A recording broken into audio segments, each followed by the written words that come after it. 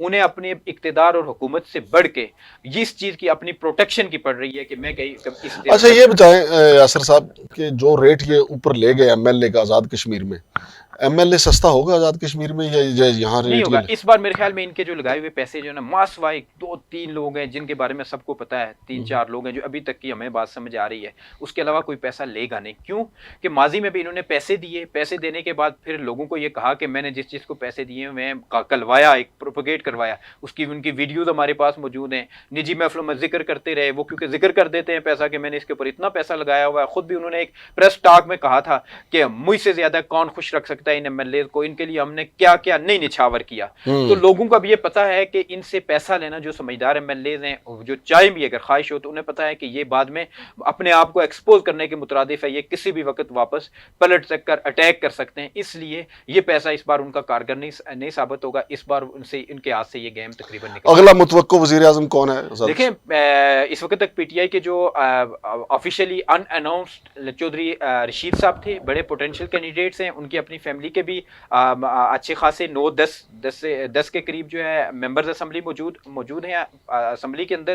وہ قابل قبول ہیں بیرسٹر سلطان صاحب کے لیے، وہ قابل قبول ہیں اپوزیشن کے اگر لوگوں کو لینا پڑے ان کے ووٹ لینا پڑے تو ان کے لیے بھی قابل قبول ہیں. وہ تھمل مزاج ہیں، ایک خاموش طبع ہیں اور اچھے کمپیٹنٹ بھی ہیں. تو اس وقت کو ان کا یہی ہے. لیکن تازہ خبر یہ ہے کہ ان کے اوپر بھی بغاوت ہو چکی ہے، اور اس بغاوت کے بنیادی محرک بھی سردار تنویر الیاس خان صاحب ہی ہیں، کیونکہ وہ چاہ رہے ہیں کہ اس وقت میں ایک گروپ توڑ کے اپنے ساتھ، چاہے کوئی prime minister P T I کا بنے نہ بنے، اپنے ساتھ ملا دوں اور میں پی ٹی آئی کی پریزیڈنٹ شپ جو میرے پاس ہے اس کی میں جسٹیفیکیشن دوں کہ یہ میرے پاس رہنی چاہیے. اگر کورٹ کے آرڈر میں میرے پاس نہیں بھی رہتی تو میرے متعلقہ کسی بندے کے، اسی گروپ کے بندے کے پاس یہ رہ جائے اور میں ایک اپنے دھڑے کے ساتھ کچھ عرصہ چلوں آگے جب چلنا. یار اس 11 ماہ میں مختصر جواب دیجیے گا، کوئی ایک اچھا کام آپ نے دیکھا یار سردار تنویر نے یہ کام منفرد کیا اور اچھا کیا؟